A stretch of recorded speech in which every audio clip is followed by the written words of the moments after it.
Hi hello நம்ம இந்த வீடியோவில் பிக் பாஸ் சீசன் 95 இருக்கு இல்லையா, அதை தான் ரிவ்யூ பண்ண போகிறோம். ஸோ 95 பொறுத்த வரைக்குமே பார்த்தோம் அப்படின்னா உள்ளே வந்து அந்த சேலஞ்சிங் 8 இருக்காங்க இல்லையா, ஸோ அந்த டாப் 8 வந்துட்டு எப்படிலாம் சதறடிக்கலாம் அப்படின்றதுல முழு கான்சன்ட்ரேஷன் அப்படின்றத செலுத்திக்கிட்டு இருக்காங்க அப்படின்னு தான் சொல்கிறேன். ஒரு பக்கத்தில் ரவீந்திரன் வந்துட்டு பார்த்தோம் அப்படின்னா அந்த மணி பாக்ஸ் இருக்கு இல்லையா, அந்த மணி பாக்ஸை நான் யாரும் நினைக்கிறேனோ அவங்கள தான் எடுத்துகிட்டு போக வைக்கணும் அப்படின்னு சொல்லிட்டு ஒரு பக்கத்தில் ரயான் இருக்கார் இல்லையா, ரயானோட மண்டையை போட்டு செம்மையாக குழப்பிக்கிட்டு இருக்காப்ல அப்படின்னு சொல்லணும். ஸோ இன்னொரு பக்கத்தில் வந்துட்டு பார்த்தோம் அப்படின்னா வெளி உலக விஷயங்கள் அப்படின்றத சொல்லாதீங்க அப்படின்னு சொல்லி பிக் பாஸ் சொன்னதுக்கப்புறமா அதை எவ்வளோ இன்டைரக்டாக சொல்ல முடியுமோ அவ்வளோ இன்டைரக்டாக சொல்லி உள்ளே இருக்கக்கூடிய டாப் 8 இருக்காங்க இல்லையா, அவங்கள பிரேக் டவுன் பண்ணிக்கிட்டு இருக்காங்க அப்படின்னு சொல்லலாம். ஸோ ஓவராலாக டே 95 பார்த்தோம் அப்படின்னா டாப் 8 விசஸ் சேலஞ்ச் 8 அப்படின்ற மாதிரி தான் போயிருந்துச்சு அப்படின்னு சொல்லலாம். காலையிலேயே வந்துட்டு இந்த ஸ்வாப்பிங் அப்படின்றத பற்றி தான் பேசியிருந்தாங்க. வெளியிலேருந்து வந்த 2 பேர் யார் உள்ளே இருக்கணும், உள்ளே இருக்கக்கூடிய 2 பேர் இருக்காங்க இல்லையா, அவங்கள 2 பேர் யார் வெளியே போகணும் அப்படின்ற மாதிரி தான் இந்த விஷயம் அப்படின்றது பேசப்பட்டுச்சு. ஸோ மோஸ்ட் ஆஃப் தம் வெளியிலேருந்து வந்தவங்கலேருந்து பார்த்தோம் அப்படின்னா ரவி இருக்கார் இல்லையா, ரவி வந்துட்டு உள்ளே இருக்கலாம் அப்படின்னு சொல்லியிருந்தாங்க. அதுக்கப்புறமா வர்ஷினியாக இருந்தாலும் சரி, சிவகுமாராக இருந்தாலும் சரி, இந்த மாதிரியான ஆப்ஷன்ஸ் அப்படின்றது கொஞ்சம் இருந்திருந்தாலும் ரவி சார் இருக்கார் இல்லையா, அவருக்கு வந்துட்டு அதிகப்படியான ஓட்ஸ் அப்படின்ற மாதிரி கிடைச்சு. ஏன்னா அவர் உள்ளே வந்ததுலேருந்தே அவருடைய கேம் அப்படின்றத ஸ்டார்ட் பண்ணிட்டாரு. அது மட்டும் இல்லாமல் அவர் விளையாடக்கூடிய விதம் இருக்கு இல்லையா, அது முன்னே இருந்ததுக்கு இன்னுமே பெட்டராக இருக்குது அப்படின்ற மாதிரியான ரீசன்ஸ் சொல்லியிருந்தாங்க. அதே வந்துட்டு பார்த்தோம் அப்படின்னா யார் வீட்டுக்குள்ளே இருக்கக்கூடாது அப்படின்னு சொல்லி கேட்டதுக்கு மோஸ்ட் ஆஃப் தம் வந்துட்டு சவுண்ட் இருக்காங்க இல்லையா, சவுண்டு, விஷால் அண்ட் அருண், இவங்க 3 பேர் தான் டார்கெட் பண்ணியிருந்தாங்க அப்படின்னு சொல்லலாம். ஸோ விஷால் அண்ட் அருண் பார்த்தோம் அப்படின்னா அதிகப்படியான எஃபர்ட்ஸ் போடல அப்படின்றத ரீசனாக சொல்லியிருந்தாங்க.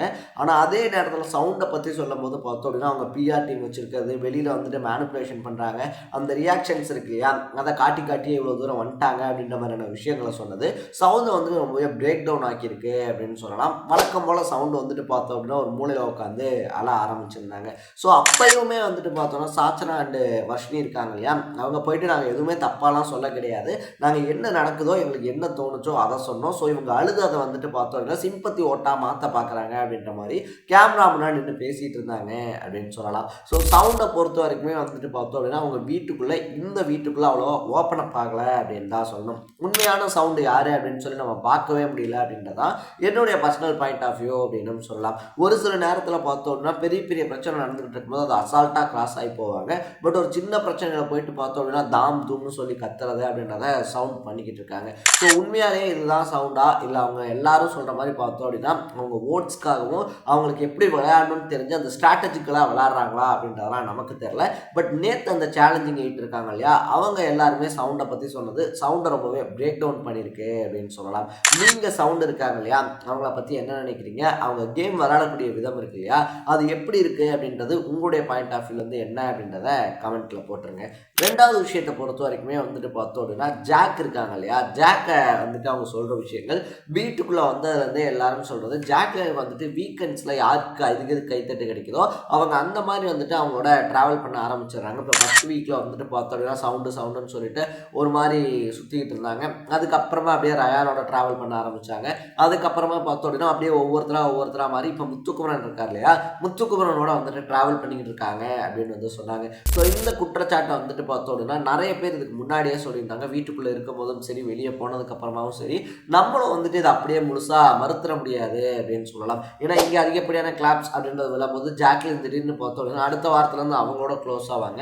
அப்போ யார் கூடயுமே வந்துட்டு பேசிடக்கூடாதா அப்படின்னு சொல்லி கேட்டோம் அப்படின்னா அப்படி நம்ம சொல்ல கிடையாது. பட் அந்த கிளாப்ஸ் வைஸ் வந்துட்டு இவங்களும் கரெக்டாக மாறி போனது அப்படின்றது இருக்கு இல்லையா, அது வந்துட்டு பார்த்தோம் அப்படின்னா வீட்டுக்குள்ளேயா இருந்தாலும் சரி, வெளியிலேருந்து பார்க்குறவங்களுக்கா இருந்தாலும் சரி, என்னடா இந்த பொண்ணு யாருக்கு அதிகப்படியான கிளாப்ஸ் வருதோ அவங்க கூட ஃப்ரெண்டாக இருந்தது திடீர்னு அப்படின்னு சொல்லி தோண வச்சிருந்துச்சு. ஸோ அதையுமே நேற்று வந்துட்டு பார்த்தோம் அப்படின்னா எல்லா எக்ஸ் கண்டஸ்டன்ட்ஸுமே சொல்லி ஜாக்கையும் அட்டாக் பண்ணியிருந்தாங்க அப்படின்னு சொல்லலாம். ஸோ ரவி கேட்ட மாதிரி வந்துட்டு பார்த்தோம் அப்படின்னா நீங்கள் எல்லாருமே ஃப்ரெண்ட்ஸு, அது உண்மையான ஃப்ரெண்ட்ஸு அப்படின்னா ஒரே ஒரு ரோஸ்ட்டுக்கு கூட உங்களுடைய ஃப்ரெண்ட்ஷிப் இருக்கு இல்லையா, அது தாங்கலையே அப்புறம் என்ன ஃப்ரெண்டு அப்படின்ற மாதிரி கேட்டிருந்தாரு. ஸோ நம்மளுமே வந்துட்டு நம்ம பர்சனல் லைஃப்பில் பார்த்துருப்போம், நமக்கு பெஸ்ட் ஃப்ரெண்டு அப்படின்னு சொல்லி ஒருத்தர் இருப்பான், அவங்க கூட தான் பார்த்தோம் அப்படின்னா வீட்டில் பேசவே பேசாத அப்படின்னு வந்துட்டு சொல்லுவாங்க, அவன் சரியில்லை வேணாம் அப்படின்லாம் சொல்லிட்டு.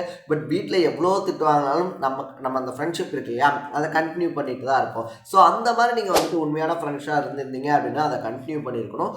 ஒரு ரோஸ்ட்டுக்கு கூட தாங்கலை அப்படின்ற போது அது என்ன ஃப்ரெண்ட்ஷிப்பு அப்படின்ற மாதிரி கேட்டு ஜாக்லின் வந்துட்டு பதில் சொல்ல முடியாத மாதிரி ஒரு கொஸ்டின் பண்ணியிருந்தாங்க அப்படின்னு தான் சொல்லணும். ஸோ ஜாக்லின் வந்துட்டு ஃப்ரெண்ட்ஷிப்பை ஒரு ட்ரம்ப் கார்டாக வச்சு கேம் விளாட்றாங்க அப்படின்னு உள்ள ஒரு குற்றச்சாட்டு வைக்கப்பட்டிருக்கு. ஸோ இதை பற்றி நீங்கள் என்ன நினைக்கிறீங்க அப்படின்றத கமெண்ட்டில் போட்டுருங்க. மூணாவது விஷயமா வந்துட்டு பார்த்தோம் அப்படின்னா ஜாக் விசஸ் சவுண்டு அப்படின்னு தான் சொல்லணும். ஸோ சவுண்டு அழுதப்பெல்லாம் வந்துட்டு பார்த்தோம் அப்படின்னா ஜாக் இருக்காங்க இல்லையா, ஜாக் ஆறுதலாக சொல்லிக்கிட்டு இருந்தாங்க. பட் நைட்டு மறுபடியும் பார்த்தோம் அப்படின்னா 2 பேரும் வண்ணத்தை மாற்றி கக்க ஆரம்பிச்சுக்கிட்டாங்க அப்படின்னு தான் சொல்லணும். ஸோ ஜாக் அண்ட் சவுண்ட் இருக்காங்க இல்லையா, இதை வந்துட்டு பார்த்தோம் அப்படின்னா ரெகுலராகவே பண்ணுவாங்க. 2 பேரும் வந்துட்டு பார்த்தோன்னா ஏதாவது ஒரு இடத்துல சப்போர்ட் பண்ணிக்கிறேன் அப்படின்ற மாதிரி ஆடுவாங்க. அவங்களுக்குள்ள ஒரு பிரச்சனை அப்படின்றது வரும்போது பார்த்தோன்னா 2 பேருமே நீ அதை பண்ண, நீ இதை பண்ண, உனக்கு இது தெரியுமா, நீ பண்ணுறது நல்லாவே இல்லை, நான் பண்ணுறது நல்லாவே இல்லை அப்படின்னு சொல்லிட்டு எப்படி சொல்கிறது, ரொம்ப அதிகமாக வந்துட்டு ட்ரிகர் பண்ணுற மாதிரியான வேர்ட்ஸ் அப்படின்றது யூஸ் பண்ணிக்குவாங்க அப்படின்னு சொல்லலாம். அதே மாதிரி தான் நேற்றுமே வந்துட்டு ஜாக் அண்ட் சவுண்ட் இருக்காங்க இல்லையா, எல்லா பிரச்சனையுமே முடிஞ்சு சாஃப்டாக தூங்க போகிற நேரத்தில் அவங்க ஒரு பிரச்சனை அப்படின்றத கிரியேட் பண்ணிட்டு இருந்தாங்க. ஸோ டே 95 ஓவராலாகவே பார்த்தோம் அப்படின்னா சவுண்டுக்கு ஒரு நல்ல நாளாக அமையலை அப்படின்னு தான் சொல்லணும். எக்ஸ் கண்டஸ்டன்ஸ் எல்லாருமே போட்டு சவுண்ட் இருக்காங்க இல்லையா, சௌந்தர்யாவை குழந்தை எடுத்துட்டாங்க அப்படின்னு சொல்லலாம். ஸோ நீங்கள் எக்ஸ் கண்டஸ்டன்ட் சௌந்தர்யா இருக்காங்க இல்லையா, அவங்கள பற்றி சொன்ன விஷயங்கள் கரெக்டுன்னு நினைக்கிறீங்களா இல்லை பொய்ன்னு நினைக்கிறீங்களா அப்படின்னு கமெண்ட்ல போட்டு இதே மாதிரி மீதி இருக்கக்கூடிய நாட்களுக்கான அப்டேட்ஸ் அண்ட் ரிவ்யூஸை தொடர்ந்து பார்க்கணும்னு ஆசைப்பட்டா மறக்காம சேனலை ஃபாலோ பண்ணி சப்ஸ்கிரைப் பண்ணிக்கங்க.